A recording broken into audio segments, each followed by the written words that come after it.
Jai Hind aspirants, as you guys know, only 2 days are left for exam. So here is your part 1 complete science for Navodaya 2026, which is completely based on previous year question. And trust me guys, you will see direct question from this video in your exam. So without wasting our time, let's move to the first question. Which of the following leads to desertification? So desertification किसकी वजह से होता है? Because of soil erosion. Next, animals found only in a particular area are called. तो एक particular area पे जब animals found होते हैं तो हम उनको बोलते हैं endemic species. Next, which of the following is an example of reforestation? तो रीफॉरेस्टेशन का एग्जांपल इसमें से कौन सा है? So the correct option is C. तो डिफॉरेस्टेशन होता है कटिंग ऑफ ट्रीज, और जब उसी पर्टिकुलर एरिया पे दोबारा से हम प्लांट को ग्रो करते हैं तो उसको हम रीफॉरेस्टेशन बोलते हैं. Next, biosphere reserve helps to. तो बेसिकली बायोस्फीयर किनको रिजर्व करने में हेल्प करता है? So the correct option is C, that is conserve biodiversity, जिसमें हमारे वाइल्ड लाइफ प्लांट्स और एनिमल्स आते हैं. Which of the following is a cause of deforestation? तो अभी हमने पढ़ा डिफॉरेस्टेशन मतलब होता है कटिंग ऑफ ट्रीज, और वो किसकी वजह से होता है? Because of forest fire. Next, the variety of living organism found in a particular area is called. तो एक पर्टिकुलर एरिया पे जब अलग अलग टाइप के लिविंग ऑर्गेनिज्म एग्जिस्ट करते हैं उसको हम बोलते हैं biodiversity. Next, which gas increase in the atmosphere due to deforestation? तो जब हम कटिंग ऑफ ट्रीज करते हैं जिसकी वजह से एटमॉस्फेयर में कौन सी गैस इंक्रीज हो जाती है? That is carbon dioxide. Next, consequences of deforestation. तो बेसिकली कटिंग ऑफ ट्रीज के क्या क्या कॉन्सिक्वेंसेज हमें देखने को मिलते हैं? तो कुछ चीजें इंक्रीज होती हैं, कुछ चीजें डिक्रीज होती हैं. तो इंक्रीज क्या होता है? CO2 level, temperature, pollution, floods and drought. और क्या चीजें डिक्रीज होती हैं? That is ground water level, rainfall and soil fertility. Next, which term is use for species that no longer exist on earth? तो यानी ऐसी स्पीशीज जो अब अर्थ पे एग्जिस्ट नहीं करती उनके लिए क्या टर्म यूज करा जाता है? That is extinct. Next, which practice helps in conservation of forest? तो फॉरेस्ट को बचाने के लिए कौन सी प्रैक्टिस हेल्प करती है? That is recycling paper. Red data book contains information about, so the correct option is endangered species. Next, which one is protected area for wildlife? So basically wildlife को protect करने के लिए क्या बना है? That is wildlife sanctuary. Next, national parks are meant for. So basically national park किसके लिए बने? For protection of plants and animals. Next, the fusion of sperm and egg is called. तो बेसिकली स्पर्म एक male gamete होता है और egg female gamete है, और जब हम फ्यूजन करते हैं मेल और फीमेल गैमीट का उसको हम बोलते हैं fertilisation. Next, which of the following animals show external fertilisation? तो इसका करेक्ट आंसर है फ्रॉग. तो एक्सटर्नल फर्टिलाइजेशन वो होता है जो फीमेल बॉडी के आउटसाइड हो.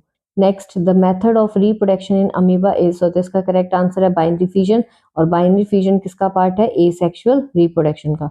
Next, which one of the following is an example of oviparous animal? तो ओविपरस एनिमल्स वो होते हैं जो एग प्रोड्यूस करते हैं, तो इसका करेक्ट आंसर है हेन. तो देखो तुम्हें कैसे ट्रिक से लर्न कर रखना है.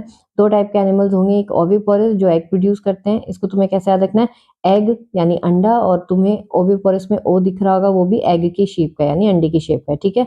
और जो दूसरा बचा वो ऑब्वियसली कौन सा होगा? जो यंग वंस देता है. Next, which organism reproduce by budding? तो इसका करेक्ट आंसर है हाइड्रा.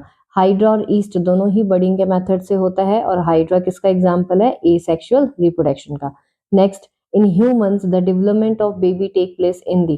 तो ह्यूमंस में बेबी की कहाँ डेवलपमेंट होती है? That is in uterus. Next, which statement is correct? तो इसमें देखो जो एसेक्सुअल रिप्रोडक्शन होता है नीड टू पेरेंट, नहीं. सेक्सुअल रिप्रोडक्शन में दो पेरेंट की नीड होती है. Next, sexual reproduction occur without fertilisation, तो ये भी नहीं होगा. तो सेक्सुअल रिप्रोडक्शन में फर्टिलाइजेशन तो होती है, that is fusion of male and female gamete. Third one is correct, that is asexual reproduction produce identical offspring, जिसको हम क्या बोलते हैं? क्लोन. यानी जैसे पेरेंट होंगे वैसा ही ऑफस्प्रिंग्स भी दिखेगा as it is. Next, the young one that develop inside the mother body is called. तो जो यंग वन डेवलप्ड होता है मदर बॉडी के अंदर उसको हम बोलते हैं fetus. Next, which one is the first stage after fertilization? तो फर्टिलाइजेशन के जस्ट बाद में कौन सी स्टेज होती है? That is zygote. अब देखो यार तुम्हारे इसमें से 2-3 क्वेश्चन डायरेक्टली बन सकते हैं. तो सबसे पहले फर्टिलाइजेशन क्या होता है? That is fusion of male and female gamete, ठीक है. मेल गैमीट होता है तुम्हारा स्पर्म, उनको कौन प्रोड्यूस करता है? दैट इज टेस्टिस, और उनके नंबर्स क्या होते हैं? मिलियंस में प्रोड्यूस होते हैं स्पर्म, ठीक है. फीमेल गैमीट होता है तुम्हारा एग, जिसको हम ओवा भी कहते हैं, जो कि 1000 में प्रोड्यूस होता है, और उनको कौन प्रोड्यूस करता है? That is ovaries. अब फर्टिलाइजेशन से सबसे पहला कौन बनता है? जाइगोट. फिर जाइगोट से बनता है एम्ब्रियो, और एम्ब्रियो से बनता है फीटस. और फीटस कहाँ पे डेवलप्ड होता है? Inside uterus. Next, fertilization take place in. तो फर्टिलाइजेशन कहाँ टेक प्लेस होती है? That is in fallopian tube, जिसको हम ओविडक्ट भी कहते हैं. Next, transformation of larva into an adult through drastic change, तो इसको हम बोलते हैं मेटामॉर्फोसिस, जो कि हमें किसमें देखने को मिलता है, फ्रॉग में। Next, which reproduction help in variation among organism, तो इनमें से कौन सा रिप्रोडक्शन वेरिएशन शो करता है, तो correct option is sexual reproduction. Next, the period of life when the body undergo changes leading to reproductive maturity is called, यानी हमारी बॉडी जब ग्रो होकर रिप्रोडक्टिव स्टेट पे पहुंच जाती है उसको हम बोलते हैं adolescence. Next, adolescence generally begin at the age of 11 to 13 years, और एडोलेसेंस गर्ल्स में जल्दी देखने को मिलती है as compare to boys. Next, which hormone is responsible for the development of secondary sexual character in boys, so the correct answer is testosterone. अब इसमें देखो, जो तुम्हारा मेल गैमेट्स होता है वो होता है स्पर्म, कौन प्रोड्यूस करता है, टेस्टिस, और टेस्टिस में से एक हार्मोन प्रोड्यूस होता है जिसको हम बोलते हैं टेस्टोस्टेरोन, जिसको हम मेल हार्मोन भी बोलते हैं। ठीक है, फिर आता है फीमेल गैमेट। फीमेल गैमेट हमें पता है या तो एग होता है या ओवा, उसको कौन प्रोड्यूस करता है, दैट इज ओवरीज, और ओवरीज एक हार्मोन प्रोड्यूस करता है जिसको हम बोलते हैं एस्ट्रोजन, जिसको हम फीमेल हार्मोन भी बोलते हैं। Next, the hormone estrogen is secreted by, अभी बताया कि जो एस्ट्रोजन हार्मोन है उसको कौन सिक्रेट करता है, that is ovaries. Next, which gland is known as a master gland of the endocrine system, तो मास्टर ग्लैंड किसको कहते हैं, that is pituitary gland. Next, which of the following changes occur in boys during puberty, तो puberty के time पे boys में क्या क्या चेंजेस देखने को मिलते हैं, तो जो उनके शोल्डर्स होते हैं वो ब्रॉडन अप होने लग जाते हैं। Next, the onset of puberty in girls is marked by, so the correct option is menstruation. Next, menstruation that is a hormonal cycle in female, इसमें दो स्टेज होती है, एक तो मेनार्क जिसमें starting of menstruation at the age of 11 years, और एक होती है मेनोपॉज जिसमें ending of menstruation at the age of 45 years. अब इसमें एक लर्न रख लो, तुम्हें एक ऑटोमेटिक लर्न हो जाएगा। अब देखो, मेनोपॉज यानी पोज हो रहा है, जिसका मतलब होता है एंडिंग या स्टॉप, तो इसका मतलब कि एंडिंग ऑफ मेंस्ट्रुएशन कौन सा होता है, menopause. Next, which hormone control growth, development and functioning of other endocrine gland, तो ऐसा कौन सा हार्मोन है जो ग्रोथ कंट्रोल या डेवलपमेंट देखता है, that is growth hormone. Next, the male reproductive organ that produce sperm are called, तो हमें पता है मेल रिप्रोडक्टिव ऑर्गन जिसमें मेल गैमीट क्या होता है, स्पर्म, जिसको कौन प्रोड्यूस करता है, that is testis. Next, which of the following is not an endocrine gland, तो बेसिकली एंडोक्राइन ग्लैंड्स वो होते हैं जो हार्मोन प्रोड्यूस करते हैं। ठीक है, तो इसमें से कौन सा एंडोक्राइन ग्लैंड नहीं है, दैट इज सलाइवरी। देखो यार, अब हमारे पास दो टाइप के ग्लैंड होते हैं, एक तो होता है एंडोक्राइन, एक होता है एक्सोक्राइन। एंडोक्राइन वो होते हैं जो रिलीज करते हैं हार्मोन्स को, जिसके एग्जांपल है पिट्यूटरी, थायराइड, अडर्नल और पेनक्रियास। और एक्सोक्राइन ग्लैंड्स वो होते हैं जो रिलीज करते हैं एंजाइम्स को, जिसके एग्जांपल्स हैं liver, tear, sweat, saliva etcetera. Next, adrenaline hormone is release during, तो बेसिकली एड्रेनलिन हार्मोन को हम डर का हार्मोन भी कहते हैं, और वो तब रिलीज होता है जब हमारी बॉडी कौन सी स्टेट में होती है, दैट इज फियर और एक्साइटमेंट। नेक्स्ट, विच एंडोक्राइन ग्लैंड सिक्रीट्स थायरोक्साइन, तो कौन सा एंडोक्राइन ग्लैंड है जो थायरोक्सिन सिक्रीट करता है, that is thyroid. Iodine deficiency mainly affects which gland, तो आयोडीन की डेफिशिएंसी की वजह से कौन सा ग्लैंड अफेक्ट होता है, that is thyroid. Next, the pituitary gland is located at the, तो बेसिकली पिट्यूटरी ग्लैंड को हम मास्टर ग्लैंड भी कहते हैं, और ये जितने भी हार्मोन्स हैं उन सबको कंट्रोल करता है, और ये कहाँ लोकेटेड होता है, that is at the base of the brain. Next, which hormones help in controlling metabolism of the body, तो सबसे पहले मेटाबॉलिज्म क्या होता है, जो हम फूड और ड्रिंक्स को कंज्यूम करते हैं उसको किस में कन्वर्ट करता है, एनर्जी में, और वो कौन सा हार्मोन है जो कंट्रोल करता है, that is thyroxine. Next, menstruation occur due to the shedding of the lining of, तो जो मेंस्ट्रुएशन होती है वो किसके थ्रू शेड होती है, दैट इज जो यूट्रस की लाइन होती है उनके थ्रू।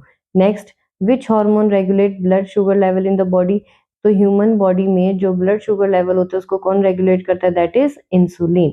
ठीक है, और इंसुलिन हार्मोन कौन सिक्रीट करता है, दैट इज पैनक्रिएटिक ग्लैंड, और जिसकी वजह से कौन सी डिजीजेज होती है, हमें diabetic. Next, match the following, hormone release है, तो अभी हमने पढ़ा है हार्मोन को कौन रिलीज करता है, दैट इज एंडोक्राइन ग्लैंड, और वो कहाँ रिलीज होता है, टारगेट साइट पे। नेक्स्ट, नंबर ऑफ क्रोमोसोम, हमें पता है हमारी बॉडी में कितने नंबर ऑफ क्रोमोसोम होते हैं, दैट इज 46 क्रोमोसोम, और अगर मैं पेयर में बात करूँ तो कितने पेयर होंगे, 23 pair. Next, pancreatic gland secrete, तो अभी हमने पढ़ा है पैनक्रिएटिक ग्लैंड क्या सिक्रीट करता है, that is insulin. Next, a force can change the shape of an object, which of the following is an example of this, तो जब हम फोर्स लगाते हैं किसी भी ऑब्जेक्ट पे तो उसकी शेप चेंज हो जाती है, तो इसका एग्जांपल कौन सा होगा, that is rubber ball is pressed. ठीक है, तो जब रबर बॉल को हम प्रेस करेंगे तो उसकी जो शेप है वो चेंज हो जाएगी। नाउ टॉकिंग अबाउट फोर्स, तो बेसिकली किसी भी ऑब्जेक्ट को हम पुश या पुल करेंगे उसे हम बोलते हैं फोर्स। फोर्स किन फैक्टर्स पे डिपेंड करता है, मास और एक्सेलरेशन पे, यानी उस ऑब्जेक्ट का कितना मास था और उसने कितना मूव करा जब हम उस पे क्या लगाते हैं, फोर्स। ऐसा यूनिट ऑफ फोर्स क्या होती है, न्यूटन, और सीजीएस यूनिट ऑफ फोर्स क्या होती है, डायन। सीजीएस का फुल फॉर्म क्या है, सेंटीमीटर ग्राम सेकेंड। अब जब हम किसी भी ऑब्जेक्ट पे फोर्स अप्लाई करते हैं तो हमें क्या क्या चेंजेस देखने को मिलते हैं, या तो उसकी शेप चेंज हो सकती है, या फिर डायरेक्शन, स्पीड और स्टेट। स्टेट यहाँ पे बहुत इंपॉर्टेंट है। स्टेट का मतलब क्या है, ये सपोज करो कोई ऑब्जेक्ट रेस्ट पे था, अगर उसको मोशन में कन्वर्ट करना है तो हमें उस पर क्या लगानी पड़ेगी, फोर्स। अगर कोई ऑब्जेक्ट मोशन में चल रहा है तो अगर उसको हमें स्टॉप करना है या रेस्ट में लाना है तब भी हमें क्या अप्लाई करनी पड़ेगी, external force. Next, when the two force act on an object in the same direction the net force is. तो जब हम किसी एक ऑब्जेक्ट पे दो फोर्स लगाते हैं वो भी एक ही डायरेक्शन में, तो वो जो दोनों फोर्स होती हैं वो क्या हो जाती है, कंबाइन हो जाती है, यानी ऐड हो जाएंगी। तो जब ऐड होने पे क्या होंगी, वो इंक्रीज ही तो होंगी, तो जो नेट फोर्स है वो क्या हो जाती है, इंक्रीज हो जाती है। Next, which force always act opposite in the direction of motion. ये भी बहुत इंपॉर्टेंट है। यानी कि सपोज करो तुमने इधर की तरफ डायरेक्शन लगा रहे हो, ठीक है, और सामने से एक अपोजिंग फोर्स आ रही है, उस अपोजिंग फोर्स को हम बोलते हैं फ्रिक्शनल फोर्स। ठीक है। Next, which of the following is a contact force. तो बेसिकली कॉन्टैक्ट फोर्स क्या होते हैं, जिसमें जो दो ऑब्जेक्ट्स हैं वो आपस में क्या हो, कॉन्टैक्ट में हो। ठीक है, और जब वो दो फोर्स आपस में कांटेक्ट हो उस टाइम पे जो फोर्स लगती है उसे हम बोलते हैं कांटेक्ट फोर्स। ठीक है, तो इसका करेक्ट ऑप्शन है muscular force. Next, which force is responsible for the falling of object towards the earth. अब तुमने देखा होगा अगर किसी भी चीज को तुम ऊपर की तरफ फेंकते हो वो वापस नीचे ही गिरती है, मतलब कि जो अर्थ है उसको अपनी तरफ क्या करता है, अट्रैक्ट करता है, उसी को हम क्या बोलते हैं, ग्रेविटेशनल फोर्स। अब देखो तुम्हें बस इतना ही याद रखना है, जो फोर्स होते हैं वो दो टाइप के होते हैं, contact and non contact. Contact force further दो टाइप के होते हैं, मस्कुलर एंड फ्रिक्शनल। और जो नॉन कॉन्टैक्ट होते हैं वो तीन टाइप के होते हैं, that is magnetic force, electrostatic force and gravitational force. Next, SI unit of force. तो अभी हमने पढ़ा एसआई यूनिट ऑफ फोर्स क्या होती है, that is Newton. Next, pressure depends on. तो हमने पता है प्रेशर क्या होता है, फोर्स अपॉन एरिया। तो प्रेशर किस पे डिपेंड करता है, या तो फोर्स पे डिपेंड करेगा या एरिया पे। ठीक है। Next, SI unit of pressure is. तो प्रेशर की एसआई यूनिट क्या होती है, that is pascal. Next, which method is used to reduce friction. तो देखो अगर तुम्हें फ्रिक्शन को रिड्यूस करना है तो उसके लिए जो तुम्हारा सरफेस है वो कैसा होना चाहिए, स्मूथ होना चाहिए। ठीक है, तभी फ्रिक्शन क्या होगा, कम होगा। और स्मूथ सरफेस के लिए तुम्हें क्या यूज करना पड़ता है, लुब्रिकेंट। एंड गाइस प्लीज जिसने भी पहले वाली वीडियोस नहीं देखी हैं प्लीज जल्दी से जाके देख लो। 10-10 मिनट में तुम्हारे मैक्सिमम 30 to 50 क्वेश्चंस कंप्लीट हो रहे हैं। And trust me, I am only providing what comes in the exam.